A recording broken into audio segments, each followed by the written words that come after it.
Hi అండి, అందరికీ నమస్తే. Welcome to JK's kitchen. ప్లేట్లో దొండకాయ పెట్టాను. ఏంటి రెసిపీ అనుకుంటున్నారా? అవునండి, ఇది దొండకాయ తాజా పచ్చడి అనమాట.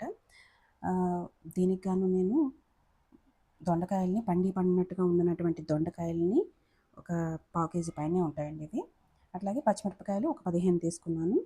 అవి ఈ సైజ్ అనమాట. కారం తక్కువగా ఉన్నాయి పచ్చిమిరపకాయలు. మీరు పచ్చిమిరపకాయలు తీసుకునేటప్పుడు అవి కోసేటప్పుడే మనకి ఘాటు తక్కువ ఉందా ఎక్కువ ఉందా అనేది తెలుస్తుంది, దాన్ని బట్టి వేసుకోండి. అలాగే వెల్లుల్లిపాయలు 8 నుంచి 10 రెబ్బలు వేసాను. జీలకర్ర 1 స్పూను, నిమ్మకాయ సైజ్ అంతా చింతపండు తీసుకున్నాను. అట్లానే రుచికి తగినంతగా ఉప్పు. ఈ రెసిపీని మన అమ్మలు మనకి రుచి చూపించారు.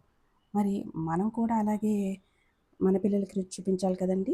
సో ఫ్రీక్వెంట్గా ఇట్లా వీక్లీ ట్వైస్ అయినా సరే ఇలాగా తాజా పచ్చడిని చేసి పెట్టుకుందాం. ఇంటిల్లిపాదికి కూడా హెల్త్ పరంగా కూడా చాలా మంచిదన్నమాట. సో తప్పకుండా ట్రై చేయండి. ముందుగా పచ్చిమిరపకాయలని ఇలా వేయించేసుకుని ఒక బౌల్లోకి తీసేసుకుందాం. ఆ తర్వాత ఇదే కళాయిలో దొండకాయల ముక్కలను కూడా వేసేసి మంచిగా వేయించుకోండి.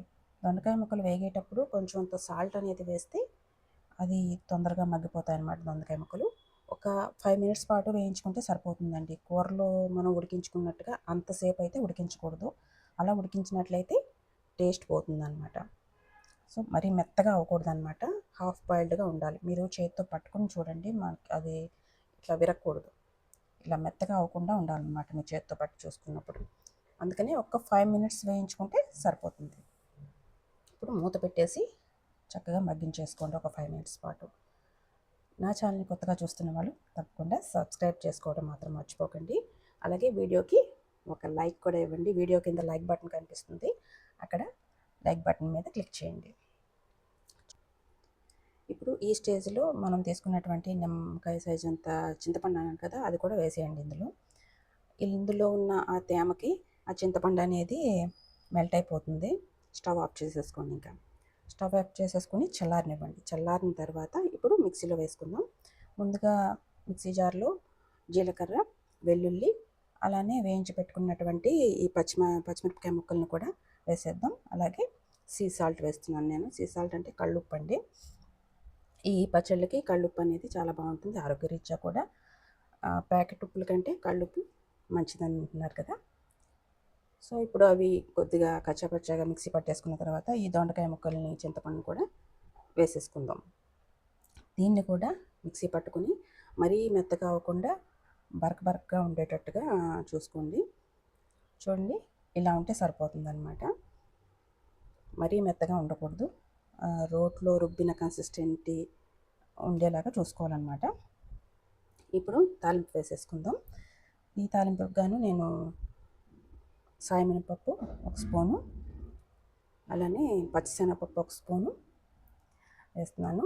అవి కొంచెం అంత వేగిన తర్వాత ఆవాలు, జీలకర్ర వేసుకోండి. నేను ఇలా స్టెప్ బై స్టెప్ వేస్తాను, అన్నీ ఒకేసారి వేయనమాట. ఎందుకంటే ఇలా స్టెప్ బై స్టెప్ వేస్తే అవి ఈవెన్గా వేగుతాయన్నమాట. సో ఇవి కూడా 1 నిమిషం పాటు వేగిన తర్వాత ఎండుమిర్చి అలానే కరివేపాకు కూడా వేసుకోండి. వీడియో నచ్చితే లైక్ చేయండి. అలాగే ఈ వీడియోని మీ ఫ్రెండ్స్కి, ఫ్యామిలీ మెంబర్స్కి ఎవరికైనా షేర్ చేయండి. అలానే నా వీడియో చెప్తున్నప్పుడు ఏవైనా పొరపాట్లు ఉంటే దయచేసి గమనించగలరు. నాది కొత్త ఛానల్ అనమాట. సో అందుకని అర్థం చేసుకోగలరని ఆశిస్తున్నానండి. సో అలాగే ఇప్పుడు తాలింపు అనేది వేగిపోయింది. కొంచెం పసుపు వేసాను, అలానే ఇంగువ కూడా వేస్తున్నాను. ఇంగువ వేసుకోవటం వల్ల జీర్ణశక్తికి మంచి జరుగుతుందండి. జీర్ణక్రియ మనకి బాగా జరుగుతుందన్నమాట. సో ఇలాంటి తాజా పచ్చళ్ళలో కానీ, పప్పు తాలింపుల్లో కానీ, పప్పుచారు తాలింపుల్లో కానీ ఇంగువ డెఫినెట్గా వేసుకోండి. ఇప్పుడు నేను పచ్చి ఉల్లిపాయ ముక్కలు వేస్తున్నాను. పచ్చి ఉల్లిపాయ ముక్కలు పచ్చళ్ళలో అక్కడక్కడ తగులుతూ ఉంటే టేస్ట్ చాలా బాగుంటుందండి, క్రంచీగా. అట్లనే కొంచెం అంతా కొత్తిమీర కూడా వేసాను. ఇవి వేసిన తర్వాత ఎక్కువ వేగాల్సిన అవసరం లేదండి. ఇప్పుడు రుబ్బుకున్న పచ్చడి ఏదైతే ఉందో దాన్ని ఈ తాలింపులో వేసేసి బాగా కలుపుకోండి. ఇట్లా చేసినట్టయితే మనం వేసిన ఫ్లేవర్స్ అన్నీ కూడా ఈ పచ్చడి అబ్జర్వ్ చేసుకుని టేస్ట్ అనేది అదిరిపోతుందన్నమాట. మీరు కూడా తప్పకుండా ఈ రెసిపీని ట్రై చేయండి. ఈ వీడియో మీకు ఎలా అనిపించిందో ఒక కామెంట్ అయితే చేయండి. ఇప్పుడు పచ్చడి అనేది రెడీ అయిపోయింది. తప్పకుండా లైక్ చేసి ఛానల్ని సబ్స్క్రైబ్ చేసుకుని కామెంట్ చేయండి. అలాగే మీ ఫ్రెండ్స్ అండ్ ఫ్యామిలీ మెంబర్స్కి షేర్ చేయండి. Thanks for watching.